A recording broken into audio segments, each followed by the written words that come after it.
بسم اللہ الرحمن الرحیم۔ ہارون رشید عرض کر رہا ہوں، السلام علیکم ورحمۃ اللہ وبرکاتہ۔ خبریں بہت ہیں، مشکل سے نمٹا سکوں گا، اس لیے تبصرہ مختصر کروں گا۔ عمران خان کی سال میں ہے اور پہلی بار انہوں نے جو ان پہ بیتی ہے اس کی طرف اشارہ کیا ہے۔ سینٹ کے ٹکٹ بخیر و خوبی دے دیے، بڑی تعجب کی، دو خبروں میں بہت تعجب ہوا۔ اسد علی طور صاحب کو رہا کر دیا گیا، خوشگوار حیرت ہوئی، اور عدالت نے اجازت دے دی صنم جاوید کو جنہیں سینٹ کا ٹکٹ دیا گیا، اور ڈاکٹر یاسمین راشد کو باقی ٹکٹ بھی میں عرض کرتا ہوں۔ اور محسن نقوی صاحب آزاد حیثیت میں الیکشن لڑیں گے، اور فیصل وابڈہ صاحب، ان کو ووٹ کون دے گا اور کون دلوائے گا؟ چیف جسٹس صاحب کی حامد خان نے کہا ہے کہ توسیع کہا، تو انہوں نے یہ توسیع پہ انہوں نے تعجب کا اظہار کیا کہ کوئی سوچا جا رہا ہے، لیکن یہ بہرحال کنفرم ہو گیا کہ چیف جسٹس قاضی فائز عیسیٰ صاحب کی مدت ملازمت میں توسیع کا فیصلہ کیا، یعنی چیف جسٹس کی مدت ہی بڑھا دیں گے، یہ ان کے لیے خاص طور پہ کوئی قانون سازی کریں گے۔ داخلی اختلافات زیر بحث ہیں، کس سے اتحاد کرنا چاہیے تھا پی ٹی آئی کو، کس سے نہیں۔ وہ حسب معمول شیر افضل صاحب اس طرح کا پنڈورا باکس کھولتے ہیں، پھر دوسرے بھی اس میں داخل ہو گئے اور طرح طرح کے تبصرے ہوئے۔ تو یہ کیا معاملہ ہے؟ روسی سفارت خانے نے بیان جاری کیا، اسلامک فوبیا کے خلاف عالمی دن ہے آج، تو وہ اس سے کیا ظاہر ہوتا ہے؟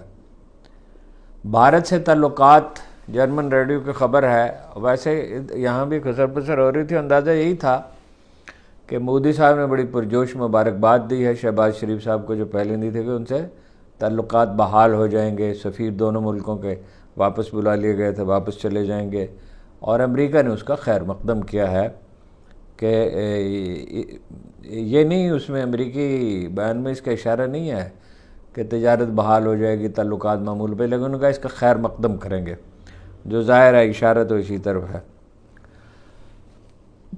پیپل پارٹی نے مخالفت میں تقریریں کی ساتھ، جو کل آرڈیننس پاس ہوئے ہیں، اور اچانک اس طرح کوئی کسی ڈیبیٹ کے بغیر، مگر ووٹ حق میں دیے، تو یہ کیا وجہ ہے؟ نیو جرسی کی اسمبلی نے، امریکہ میں جو نیو یارک کے قریب ترین صوبہ ہے، اس کی اسمبلی نے غزہ میں جنگ بندی کی قرارداد منظور کیا، جو پہلا واقعہ ہے امریکہ میں اپنی نوعیت کا، اور الخدمت کو جو عطیات آپ نے دیے تھے وہ پہنچ گئے 15,000 پیکٹ ہیں، یعنی 15,000 خاندانوں کے لیے ظاہر کافی ہوں گے۔ ویسے تو تعداد بہت زیادہ ہے، اور حیرت ہے کہ وہ اس کی کوئی بہت تشہیر نہیں کی گئی ہے، فنڈ جمع کرنے کے لیے تشہیر نہیں، اس کو جگہ جگہ اس کا اہتمام ہونا چاہیے، ہر سڑک پہ ڈبے پڑے ہونے چاہیے۔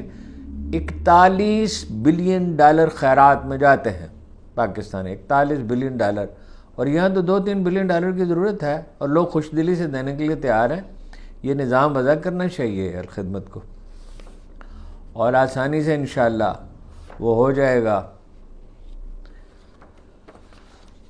تو اسد علی طور کی رہائی سے کیا ظاہر ہوتا ہے؟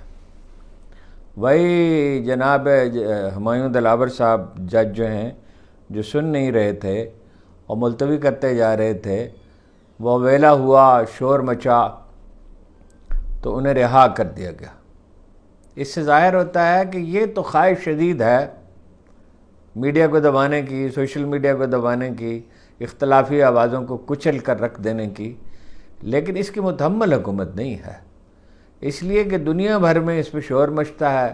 اخبار نویسوں کی گرفتاری کو معمولی واقعہ نہیں سمجھا، ہمارے خیال میں، ہمارے ہمیں معمولی تو نہیں سمجھا جاتا اس کو، لیکن دنیا میں اس پہ بہت واویلا ہوتا ہے، کیونکہ انسانی حقوق مغرب میں، امریکہ میں، آسٹریلیا میں بھی، سارے یورپ میں بھی، یہ ایک مذہب کی سی تقدیس سے حاصل ہے بنیادی انسانی حقوق کو۔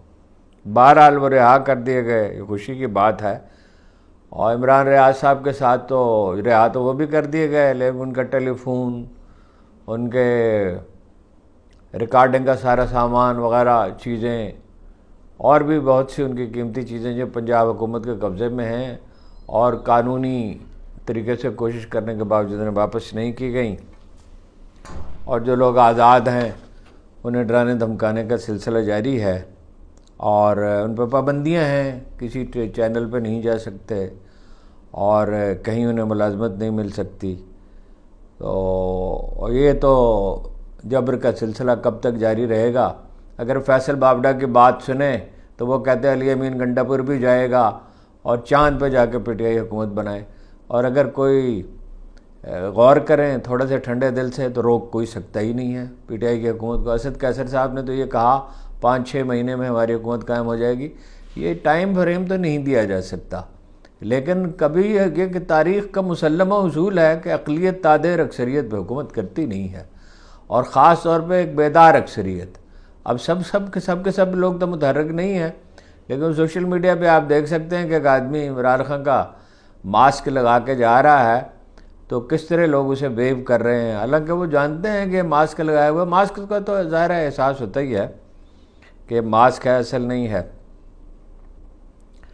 کیا پی ٹی آئی وہ جو آئی ایم ایف سے جو قرض ملے گا اسے کوئی مسئلہ حل ہو جائے گا؟ اس پہ بھی ابھی عرض کرتا ہوں۔ تو اسی پہ بات کر لیتے ہیں۔ پہلے دیکھیے 1.1 بلین ڈالر کا ٹرانشن مل جائے گا، ساری شرطیں پوری کر دی، بجلی کی قیمت بڑھا دی کوئی 60-70% تک گھریلو صارفین کے لیے، 70%، اور 7 گنا انڈسٹری کے لیے، جس سے وہ کمپٹیٹیو مقابلہ ہی نہیں کر سکتے دنیا میں، ایل سی بھی نہیں کھول رہے، وہ تو خیر امپورٹ کا معاملہ ہے۔ تو وہ 8 بلین ڈالر کا قرض اور چاہتے ہیں، ٹرانشن چاہتے ہیں۔ وہ اصل میں آئی ایم ایف کے روپے اہم نہیں ہوتے، ان کی جتنی بھی اہمیت ہو، 8 بلین ڈالر تو نہیں چاہیے پاکستان کو تو 5-6 سال میں، بلکہ کوئی 100 بلین ڈالر سے زیادہ چاہیے، 125-130 بلین ڈالر چاہیے۔ اصل میں وہ نو آبجیکشن سرٹیفکیٹ ہے عالمی ادارے، ایشیائی ترقیاتی بینک، ورلڈ بینک، دوسری دنیا جو ہے وہ آپ کو اس کے بعد دوسرے ادارے قرض دے سکتے ہیں۔ لیکن بات وہی ہے، سادہ سی بات ہے، بار بار دہرائی گئی، معیشت کا تعلق امن سے ہوتا ہے اور سیاسی استحکام سے ہوتا ہے، جو چینی وزیر خارجہ یہاں آ کے اعلان کہہ گئے تھے۔ دنیا میں کہیں ترقی کا کوئی تصور ہی نہیں ہے امن اور استحکام کے بغیر۔ ہم 1947 میں جب ہم نے آغاز کیا تو ہمارے پاس 7 بلین ڈالر کے ایسٹس تھے، یعنی غیر منقولہ جائیداد، زرعی زمینوں کی شکل میں، جو ہندو یہاں چھوڑ گئے تھے۔ 1 ارب روپے کے مسلمان چھوڑ گئے تھے، وہ 22 ارب روپے کے چھوڑ گئے تھے، 3 روپے کا ڈالر تھا۔ تو وہ سب ضائع ہو گیا، اربوں کا سب سرمایہ ضائع ہو گیا، ہزاروں بلین ڈالر ضائع ہو گئے، اور اسرائیل کی شرائط ماننے پر مجبور ہیں، اور غزہ کے مکینوں کی کوئی مدد نہیں کر رہے، اونچی آواز میں بولتے تک نہیں ہیں۔ جناب علی کرم اللہ وجہ نے فرمایا من کسرا فی العمل ابتلی الہم، تلفظ میرا اچھا نہیں ہے عربی کا، اگر جب میں نے ابھی ایک اسکالر سے وہ اس کی تصدیق کی کہ کیا یہ صحیح ہے، جو عمل میں کوتاہی کرے گا وہ غم و اندوہ کے حوالے کر دیا جائے گا۔ تو عمل کی بنیاد ہی غلط ہے، جبر کی حکومت ہے۔ نواز شریف صاحب کے حلقے میں جو آخری 34 پولنگ اسٹیشن ہے اس پہ پولنگ ہے 90% ووٹ ڈالے گئے، 38,038 ووٹوں سے وہ ہار رہے تھے، پھر 2-2.5 ہزار ووٹوں سے وہ جیت گئے، اور تلوار ان پہ لٹک رہی ہے۔ محمد مالک اپنی اس رائے پر قائم ہے، بار بار اس کا اظہار کر رہے ہیں کہ یہ تلوار لٹکتی رہے گی اور کھولے جائیں گے، اس کا بھی، اون چودھری کا بھی، نواز شریف صاحب کا بھی، اور ممکن ہے تلوار ہی لٹکتی رہے، ڈرانا مقصود ہو، انہیں دباؤ میں لانا مقصود ہو، کیونکہ وہ بھی جاوید لطیف کے ذریعے کبھی کسی اور ذریعے سے دباؤ ڈالنے کی کوشش کرتے ہیں، ان کا مزاج ایسا ہے، ان کی فطرت ثانیہ ہے۔ تو حالانکہ وہ ایک جعلی حکومت بھی انہیں بنا کے دے دی گئی ہے، لیکن بہرحال وزیر اعظم خود بنے. نواز شریف صاحب کا بھارتی ذرائع یہ کہہ رہے تھے کہ نواز شریف صاحب کو حکومت ملے تو تعلقات معمول پر آ رہے ہیں. ویسے وہ احسان جتلا رہے تھے انڈیا کہ بھائی تعلقات معمول پہ لے آئیں گے، حالانکہ ان کا انڈیا کا فائدہ زیادہ ہے اور تجارت بحال ہو جائے گی. لیکن وہ منصوبہ تو یہ باجوہ صاحب اس پہ اگری کر چکے تھے. باجوہ صاحب اسرائیل کو تسلیم کرنے پہ بھی اگری کر چکے تھے، بھارت کے ساتھ تعلق تھے. حتیٰ کہ جب طالبان کی حکومت نہیں آئی تھی تو کابل حکومت کے ساتھ بھی تعلقات معمول پر لانے کا وعدہ کر چکے تھے، اور باقی بھی اور بھی بہت کچھ وہ کرتے اگر وہ رہ جاتے. لیکن حالات کا اپنا دباؤ ہوتا ہے. پالیٹکس میں سچویشن زیادہ اہم ہوتی ہے، حالات کا رخ زیادہ اہم ہوتا ہے، افراد اتنے اہم نہیں ہوتے، الا یہ کہ کوئی تاریخ ساز شخصیت اٹھے اور حالات کا رخ بدل دے، مگر وہ قومی امنگوں کے مطابق ہوتا ہے، اس کے بغیر نہیں ہوتا. یہ جو فیصل اپنا وابڈا صاحب نے اور انہوں نے آزاد امیدواروں کے حیثیت سے الیکشن لڑنے کا فیصلہ کیا، اگر انہیں ووٹ مل جاتے ہیں، دیکھیے ایکسرسائز تو ہو چکی ہوگی. اگر ان سے وعدہ کیا جو جس تمکنت اور لہجے میں فیصل وابڈا گفتگو کر رہے ہیں، اسے تو وہ اپنے آپ کو ترجمان بنا کر پیش کرتے ہیں اسٹیبلشمنٹ کا. وہ اب خود ساختہ ہیں یا کیا ہیں، اللہ بہتر جانے. یعنی جو ان کے لہجے میں دھمکی اور رونت ہے کہ علی امین گنڈاپور کی حکومت نہیں رہے گی اور چاند پہ حکومت بنائے، اور عمران خان مولا جٹ کے. یعنی ایک آدمی جو عمران خان کے در پہ بھکاری کی طرح کھڑا تھا اور اسے ایم این اے بنایا گیا اور سینیٹر بنایا گیا، اور اس کی ساری حماقتوں کے باوجود وہ دھمکی دیتا ہے عمران خان کو. جو موسٹ پاپولر لیڈر ہیں، ان سے عمران خان سے زیادہ پاپولر تو قائد اعظم ہی تھے، اور قائد اعظم سے تو میں ہمیشہ کہتا ہوں کسی کا موازنہ ہی نہیں ہے. اور ایک اور بھی اشارہ ہے، یعنی اقتدار کس کا ہے، حکم کس کا چلتا ہے. چیف سیکرٹری پنجاب کو، آئی جی پنجاب کو سبل اعزازات دیے. 23 مارچ کو آپ کو پتہ ہے اعزازات دیے جاتے ہیں. جو کارنامے انہیں انجام دیے ہیں، جس طرح گھروں کی چار دیواری کو بے معنی بنا دیا ہے، جس طرح کاغذات چھینے گئے، جس طرح چھاپے مارے گئے امیدواروں کے گھروں پر، تائید کنندگان، تجویز کنندگان کے سر، کارنامہ تو بہت بڑا انجام دیا. تاریخ میں نام رہے گا چیف الیکشن کمشنر کا بھی، چیف سیکرٹری کا بھی. صرف یہ چیف الیکشن کمشنر زیر بحث زیادہ آتے ہیں، اور بھی بہت سے لوگوں کا. اور کوئی وقت آئے گا، تاریخ اپنا ورق الٹے گی، اور میرا خیال ہے وہ وقت بہت دور نہیں ہے، اور یہ لوگ جو ہے کٹہرے میں کھڑے ہوں گے اور جواب دیں گے، اور پھر لوگ ان پہ ترس کھائیں گے اور کہیں گے ہماری قوم ترس بہت کھاتی ہے، اور کہ ان کی سب کی خطائیں معاف کر دی جائیں. روسیوں نے جو بیان دیا، روسی سفارت خانے نے بیان جاری کیا اسلام آباد میں، یہ اہم ہے، ماسکو سے نہیں، پاکستانی عوام کو جتلایا گیا کہ مغرب میں اسلام کی توہین کی جاتی ہے، قرآن کریم کی توہین کی جاتی ہے، اور یہ افسوسناک ہے. اس کی مذمت کرتے ہیں. انہوں نے کہا اس کی مذمت کرتے ہیں. بالکل واضح ہوا کہ امریکہ جو عالم اسلام کو، چاہے وہ اسرائیل کے قیام کی شکل میں ہو، چاہے پاکستان کو بلیک میل کرنے کے لیے ہو، چاہے افغانستان پر قبضے کی شکل میں ہو، عراق پر قبضے کی شکل میں ہو، چاہے غزہ پر بمباری کی حمایت ہو اور اس کے لیے اسلحہ اور اسرائیل کو مالی امداد کی فراہمی ہو، تو اس کا روس جو ہے اور چین اس کا فائدہ اٹھائیں گے. ظاہر ہے. عمران خان سے بھی کہا، مجھے انہوں نے خود بتایا تھا کہ مجھے انہوں نے کہا کہ میں 300 مسجدیں بنائی ہیں، اور چیچنیا تو ہم سب جانتے ہیں کہ انہوں نے مفاہمت کی، اور چیچنیا میں امن ہے. یعنی چیچن ویسے تو آزادی چاہتے تھے، آزادی تو انہیں نہ مل سکی جیسے باقی ریاستوں کو ملی ہے، لیکن یہ کہ بہرحال ان کے ساتھ مفاہمت کی انہوں نے. اور عمران خان کے ساتھ جو ان کی طویل ملاقات تھی، اس میں بھی انہوں نے اسلامک فوبیا کی مذمت کی اور مغرب کی، اور کہا کہ وہ اس سلسلے میں بالکل واضح ہیں. اب یہ حکمت عملی ہے، یہ وہ ان کا یعنی رجحانی یہ ہے، ان کا اپنا تجزیہ یہی ہے. بہرحال قوموں کے تعلقات، مراسم کا تعلق مفادات سے ہوتا ہے، لیکن بہرحال اس کا کچھ اثر تو ہوگا. اگرچہ مغرب میں اس کو منفی طور پر لیا جائے گا، لیکن یہ بات اہم ہے کہ ہمارے لیے دروازے کھل رہے ہیں. چین کا دروازہ تو پہلے ہی کھلا ہوا ہے، ہم خود اس راستے پہ نہیں جا رہے. ہمیں بلیک میل ہونے کا شوق ہے، ہمیں استعمال ہونے کا شوق ہے. ہماری نفسیات انحصار کی نفسیات ہے. فرانسس فینن نے کہا تھا غلام اپنے آقا کے ذہن سے سوچتا ہے. اقبال نے بھی یہی کہا. بھروسہ کر نہیں سکتے غلاموں کی بصیرت پر، جسے زیبا کہیں آزاد بندے ہیں وہ۔ مروبیت میں کیا فیصلہ ہو سکتا ہے؟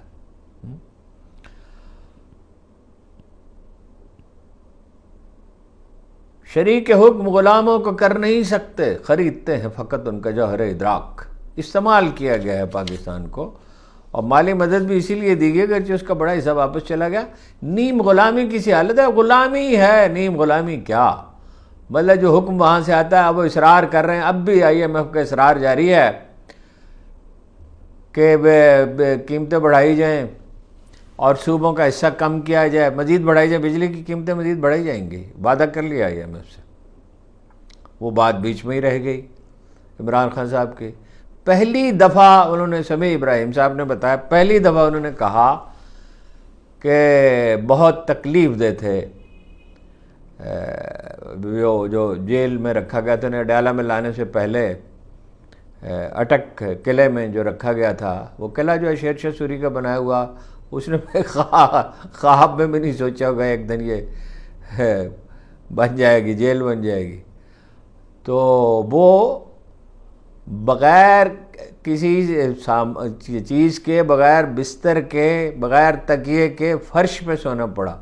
اور جو بات انہوں نے نہیں کہی، وہ سمیع ابراہیم صاحب نے کہا کہ عمران خان کے صبر نے لوگوں کو حیران کر دی۔ جو بات انہوں نے نہیں کہی عمران خان نے، وہ یہ ہے کہ کیڑے بھی تھے، اس وقت خبریں آئی تھیں، کیڑے مکوڑے بھی تھے، مچھر بھی تھے، اور سونا کیا تھا، اور ایک رات بارش بھی برستی رہی۔ مقصود صرف جسمانی تکلیف نہیں تھی، ذہنی اذیت دینا تھا، توڑنا تھا۔ اس کی کوششیں جاری رہیں، بشرا بی بی کو میسیجز ملتے رہے، پرویز خٹک صاحب بھی ایک وقت میدان میں آئے، سینٹ کی ایک سیٹ دے دیں بقول ان کے شیر افضل کے، اور میں صلح کرا دوں گا عمران خان سے۔ وہ جوڑ توڑ کا انہیں بڑی اپنے آپ پہ ناز ہے کہ وہ بڑی جوڑ توڑ کی صلاحیت رہے۔ سیاست صرف جوڑ توڑ نہیں ہے، اگر صرف جوڑ توڑ ہوتی تو ممتاز دولتانہ وزیر اعظم ہوتے 1970 میں، ذوالفقار علی بھٹو نہ ہوتے، اور ادھر مشرقی پاکستان میں کوئی اور ہوتا، شیخ مجیب الرحمن جوڑ توڑ کی بہت صلاحیت نہیں رکھتے تو وہ جذباتی آدمی تھے۔ سوال ہوتا ہے پبلک سینٹیمنٹ کا۔ اچھا، یہ جو داخلی اختلافات ہیں اس پہ بہت بات آپ سن چکے، اور طویل گفتگو کی ضرورت نہیں ہے۔ PTI میں شیر افضل مروت صاحب کے بارے ایک صاحب نے کہا ہے، مجھے بہت صدمہ ہوا ان کے اس جملے پر، کہ جو لوگ یہ شیر افضل مروت سے حسن ظن رکھتے ہیں ان کا کوئی IQ لیول نہیں ہے، یعنی وہ احمق ہے، حورنک ہے۔ بہت افسوس ہے اس طرح کی آپ بات کرتے ہیں۔ جن صاحب کے بارے میں بات کر رہا ہوں آپ سمجھ گئے ہوں گے، اور وہ خود بھی سمجھ ہوں گے، یہ افسوسناک بات ہے۔ جو آدمی آپ سے اگری نہیں کرتا وہ احمق ہے۔ اور آپ یہ جانتے ہیں کہ جب اس طرح کے تبصرے آپ کریں گے تو اس کا نتیجہ کیا نکل سکتا ہے۔ یعنی جس بات پہ آپ، موضوع پہ آپ گفتگو کر رہے ہیں، جو حرکت کسی نے کی وہی حرکت آپ کر رہے ہیں۔ خیر، وہ شیر افضل مروت کے بارے میں ہم ان احمقوں میں شامل ہیں جو ان سے حسن ظن رکھتے ہیں۔ ان کے مزاج میں ایک مسئلہ ہے، اپنے آپ کو بھی وہ اپنا نقصان پہنچاتے ہیں۔ ان کا ایک بڑا زبردست بہادر آدمی کا امیج بلڈ ہوتا ہے، بہت انیشیٹو لینے والے، بہت کرزمیٹک، لیکن وہ ایک غیر محتاط بیان دیتے ہیں، اور جس کی حدود غیر ذمہ داری سے جا ملتی ہے اور خرابی پیدا ہو جاتی ہے۔ دیکھیے، یہ حالات کا دباؤ تھا، اتحاد تو جماعت اسلامی سے ہوا تھا جس کا ذکر ہی نہیں ہے، لیکن نہیں چل سکا۔ اب وہ پیچیدگیاں ہیں، اس پہ بہت لمبی آدھے گھنٹے کی گفتگو چاہیے، اس پہ جماعت اسلامی سے کیوں نہیں ہو سکا۔ اور پھر اپنا شیرانی گروپ سے ہوا، مولانا شیرانی بالکل قابل اعتماد آدمی سے، اس پہ کوئی اس کی پراپر وضاحت نہیں آئی کہ وہ کیوں، ان پہ بڑا عمران خان کو صدمہ ہوا تھا اس پہ بہت۔ پھر وحدت المسلمین سے ہوا، پھر دھمکیاں آنے لگیں جی کہ یہ اپنا ان سے کیوں کر رہے ہیں۔ یہ مکاتب فکر کا جو جھگڑا ہے، افسوس اس حد تک پہنچ گیا، یہ شیعہ اور بریلوی مکاتب فکر تھے جنہوں نے تحریک پاکستان کی ڈٹ کر، کھل کر مکمل حمایت کی تھی۔ دیوبند کے لوگوں نے بھی کی تھی، بعد ازاں اہل حدیثوں نے بھی کی تھی، مولانا داؤد غزنوی نے کی تھی، مسلم لیگ میں شامل ہوئے تھے۔ آخر میں تو اتفاق رائے ہو گیا تھا، لیکن یہ ہے ایسا اتفاق رائے اس سے پہلے تو بر صغیر میں شاذ کبھی ہوا ہوگا، پہلے تو کوئی خیر ووٹ ڈالے کیا جاتے تھے۔ تو اس پہ یہ اس موضوع کو چھیڑنا ہی ہے جو ہے یہ فرسٹریشن ظاہر کرتا ہے. اگر ایسا ہو جاتا رسول اللہ صلی اللہ علیہ وسلم نے فرمایا جہاں سے کاش شروع ہوتا ہے وہیں سے شیطنت شروع ہوتی ہے. بھلے اس بحث کو چھیڑنے کی ضرورت کیا ہے, اس پہ طرح طرح تبصرے کرنے کی ضرورت کیا, لیکن اس کو انہوں نے صاحبزادہ حامد رضا نے کو بھی یہ بات نہیں کہنی چاہیے تھی. وہ بڑے ہی انہوں نے خوش دلی کے ساتھ, اور ایک تو انہوں نے بڑی بہادری کا مظاہرہ کیا, دعایت خوش دلی کے ساتھ خیر مقدم کیا, اور علامہ ناصر عباس نے بھی ویسی عالی ظرفی کا بہت غیر معمولی عالی ظرفی کا مظاہرہ, مولانا شیرانی نے بھی بہت ہی یعنی ان پہ اعتماد کیا جیسے بڑی خوش دلی کے ساتھ ہی انہوں نے بھی کیا تھا. اب یہ قصہ ختم ہو چکا, اب اس کو چھیڑنے سے کیا حاصل ہے؟ یہ فرسٹریشن ظاہر کرتا ہے, یہ ذہنی دباؤ ظاہر کرتا ہے. یہ ایک لمبی جنگ ہے, اور لمبی جنگ کے لیے بڑا تحمل, جیسے صرف بہادری کافی نہیں, بہادری تو ضروری ہے, دلیری تو ضروری ہے, اشار کا جذبہ ضروری ہے, لیکن یہ نہیں ہو سکتا کہ آپ یہ سمجھیں جیسے حضرت قیصر صاحب کہہ رہے ہیں چند ہفتوں میں حکومت بدل جائے گی, کبھی کوئی وکیل بیان دیتا ہے چند ہفتوں میں رہا ہو جائیں گے. بھائی ابتلا کا کیا پتہ ہوتا, آنے والے کل کا کس کو پتہ ہے؟ تو یہ ایک بہت ہی غیر ذمہ دارانہ رویہ ہے جو اس طرح کی بحثیں شروع کی جاتی ہیں. شیر افضل مروت صاحب اپنا سب کیا کرایا جو ہے وہ اپنی ساری کنٹریبیوشن ضائع کر دیتے ہیں اس طرح کی چیز کر کے. نقصان نہیں ہوگا, ان پاپولر نہیں ہوتی P T I, Imran Khan popular in حالات میں نہیں ہو سکتے, لیکن یہ پراپیگنڈا کا موقع تو ملتا ہے. اور پھر حامد رضا کا یہ کہنا, صاحبزادہ حامد رضا صاحب کا, کہ یہ یعنی اس طرف انہوں نے الفاظ مجھے یاد نہیں ہے کہ ایجنٹ ہیں جو اس طرح کی حرکتیں کرتے ہیں. اب ظاہر ہے شیر افضل صاحب پہ الزامات لگیں گے, میں تو انہیں درست نہیں سمجھتا, جس مزاج کے وہ آدمی ہیں ایجنٹ تو وہ نہیں بن سکتے. لیکن بہرحال یہ انہوں نے بہت بڑی غلطی کا ارتکاب کیا ہے, اور ایسا نہیں کرنا چاہیے. اور مستقبل میں اگر محتاط, اس سے پہلے وہ کئی دفعہ کر چکے ہیں, مستقبل میں اگر وہ محتاط رہیں تو خود ان کے اپنے مفاد میں ہے, پارٹی کے مفاد میں ہے, ملک کے مفاد میں ہے.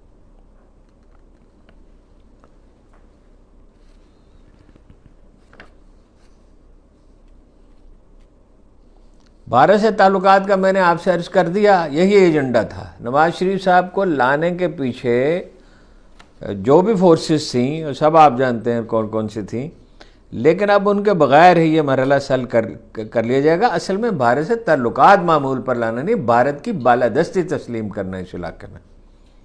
اور وہی بات جو جناب علی کرم اللہ وجہ کا کال میں نے عرض کیا آپ سے, جو آپ نے فرمایا کہ جو عمل میں کوتاہی کرے گا وہ غم و اندوہ کے حوالے ہو جائے گا. بھیک مانگ کے ہم نے ملک چلانے کی کوشش کی, الخدمت کے لیے الخدمت کو عطیات دینے چاہیے. میں نے ہر طرح سے تصدیق کی ہے, ترکوں کے تعاون سے وہ کر رہے ہیں, غزہ کے مکینوں سے.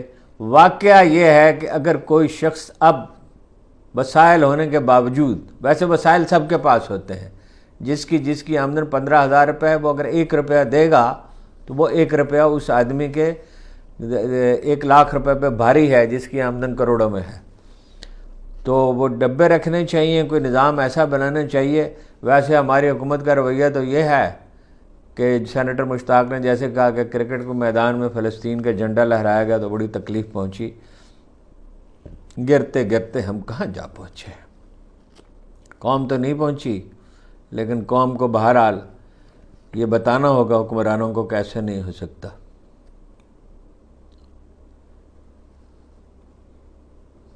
اٹھارہ ماہ میں ریکارڈ قبضہ لیا ہے. میں نے آپ سے کہا تو مختصر تبصرہ ہی ہو سکتا ہے, بات پھر لمبی ہو جاتی ہے.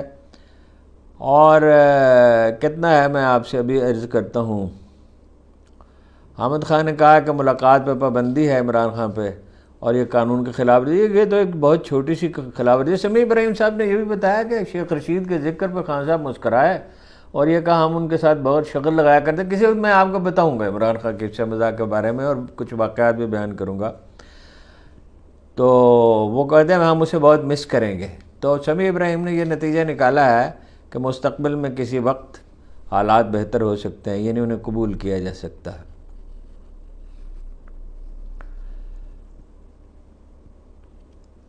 صدر زرداری صاحب تنخواہ نہیں لیں گے, اس پہ کسی نے کہا ہے کہ جو زمین انہوں نے تحفہ پیش کی، یعنی قوم کی زمین جو تحفہ پیش کیا ملک ریاض صاحب کو، اس کی انہوں نے نکالی ہے اس کی قیمت، اور کہا کہ 25,000 برس تک، بلکہ کہا 25,556 برس تک کے لیے کافی ہوتی، یعنی یہ تنخواہ جو ہے اگر وہ لے لیتے تو اس سے زیادہ تو انہوں نے اس کو نواز دیا۔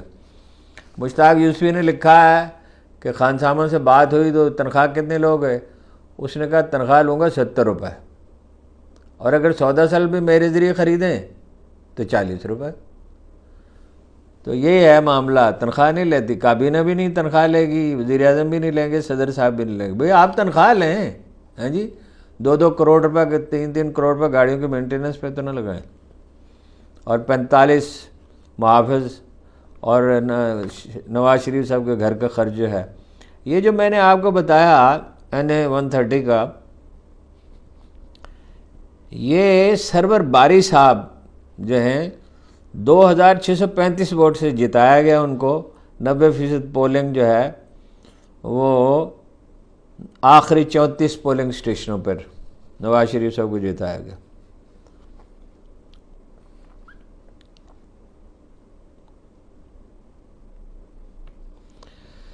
انہوں نے کہا ہے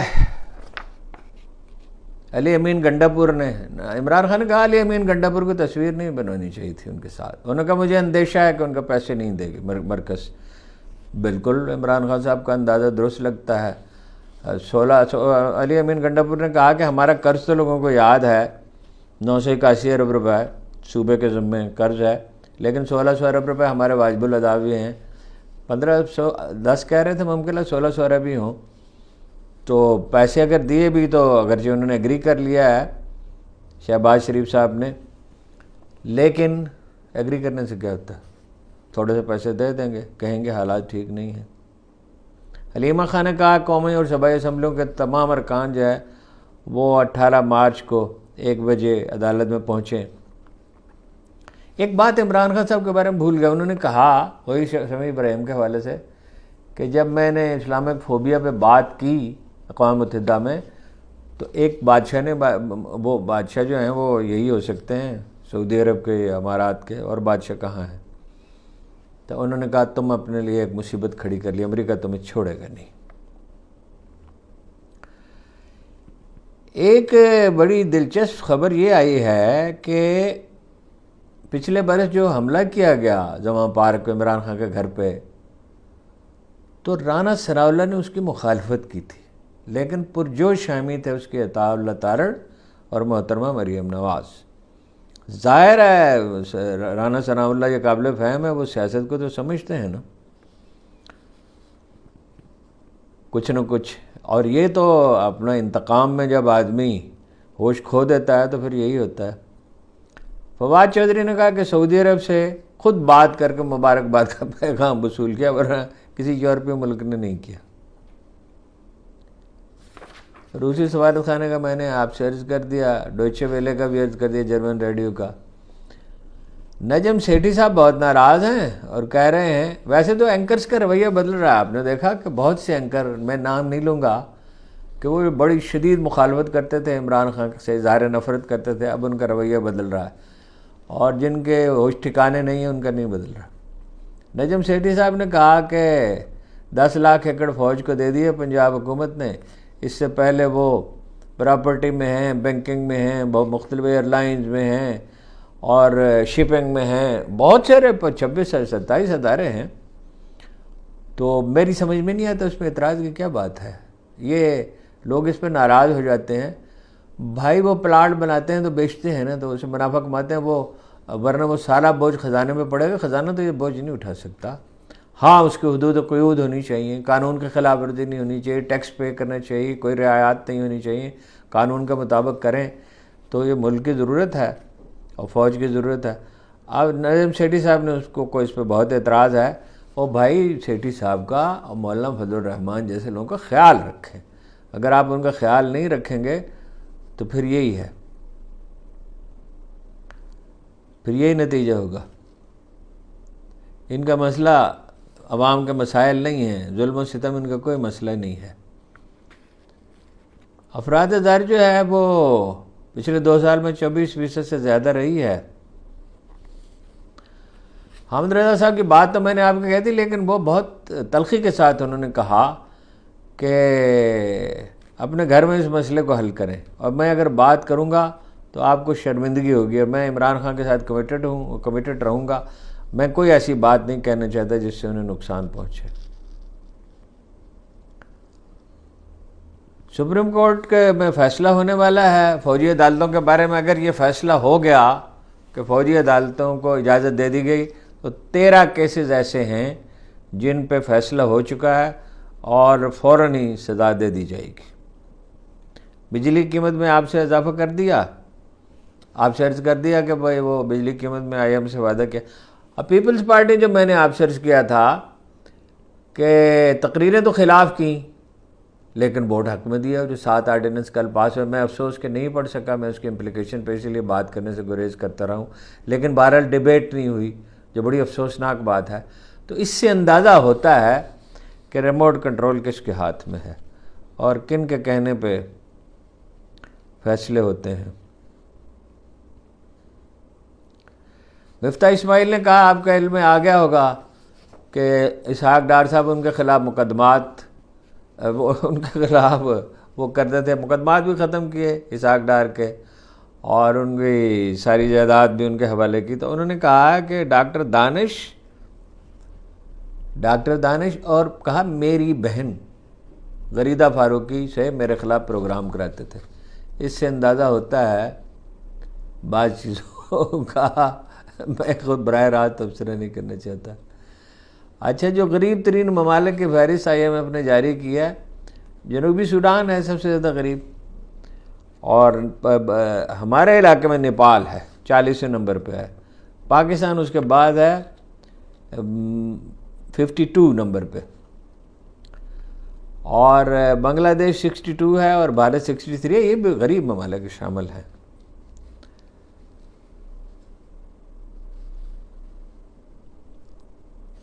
یہ کیسے اپنا ممکن بنائیں گے؟ فیصل وابڈہ کو اگر ووٹ دلوانے ہوئے اور محسن نقوی کو کیسے ممکن بنائیں گے؟ دیکھیے وہ نظام میں آپ کو بتاتا ہوں۔ ایجنسیاں کام کرتی ہیں اس کے لیے۔ سب سے زیادہ اتھینٹک رپورٹ اسپیشل برانچ کی ہوتی ہے، اس لیے کہ 700 سے زیادہ تھانے ہیں اور گراس روٹ لیول پہ کرتے ہیں۔ IB کرتی ہے، دوسری ایجنسیاں کرتی ہیں۔ تو یہ لوگ اگر کامیاب ہوتے ہیں تو بات واضح ہو جائے گی۔ مگر کیا آپ 70% لوگوں کو ایک پنجرے میں رکھ کے، جیسے پرندے پنجرے میں رکھے جا سکتے ہیں، ملک چلا سکتے ہیں؟ ڈھنگ سے نہیں چلا سکتے۔ وہ بات جو میں 1000 دفعہ کہہ چکا ہوں، پھر کہتا ہوں، بھلائی صلح میں ہوتی ہے، اور صلح ہوتی ہے اصولوں کو ملحوظ رکھ کر، اصولوں کے خلاف ورزی کر کے نہیں۔ یہ جبر جو ہے یہ کتنا طویل ہو سکتا ہے، اور طویل ہو تو نتیجہ خراب نکلے گا، طویل ہوگا نہیں میرے خیال میں۔ آخر کار ایک دن آئے گا کہ اکثریت کی حکومت قائم ہوگی، اقلیت کی حکومت تادیر تو نہیں رہ سکتی۔ یہ تو تاریخ میں پیٹرن یہی ہے، ورنہ انگریزوں کی حکومت بھی یہاں قائم رہی ہوتی، اور امریکہ جو ہے، فرانس اپنے مقبوضات خالی نہ کرتا، روس افغانستان میں شکست نہ کھاتا، امریکہ افغانستان میں شکست نہ کھاتا۔ وہاں اقلیت تھی نا، حالانکہ وہاں تو مسلح جدوجہد کرنی پڑی، یہاں تو کوئی ضرورت نہیں ہے مسلح جدوجہد، کیا کسی انتہا پسندی کی بھی ضرورت نہیں ہے، اور مبالغہ آمیزی کی بھی ضرورت نہیں ہے، گالم گلوچ کی تو خیر ویسے ہی نہیں کرنی چاہیے۔ ایک شائستہ جمہوری جدوجہد سے یہ لوگ چلے جائیں گے اور جینون حکومت قائم ہوگی۔ فوج اور عوام کے درمیان بہت فاصلہ ہو گیا، یہ فاصلہ نہیں ہونے چاہیے۔ یہ ہماری فوج ہے، فوج ہمیشہ ہوتی ہے، اپنی فوج نہ ہو تو دشمن کی ہوتی ہے، یہ فاصلہ نہیں ہونا چاہیے۔ جتنی جلدی پولیٹیکل لیڈر یہ بات سمجھ لیں اور اسٹیبلشمنٹ یہ بات سمجھ لے اتنا ہی اچھا ہے۔ حسب معمول گفتگو بہت طویل ہو گئی، مگر کیا کروں، یہ ساری چیزیں میرے خیال میں اہم تھیں، اور لوگ یہ چاہتے ہیں کہ ایک مجموعی جائزہ پیش کیا جائے، ساری خبریں جو ہیں ان پہ کم از کم مختصر تبصرہ ضرور ہو جائے۔ آپ کا بہت بہت شکریہ۔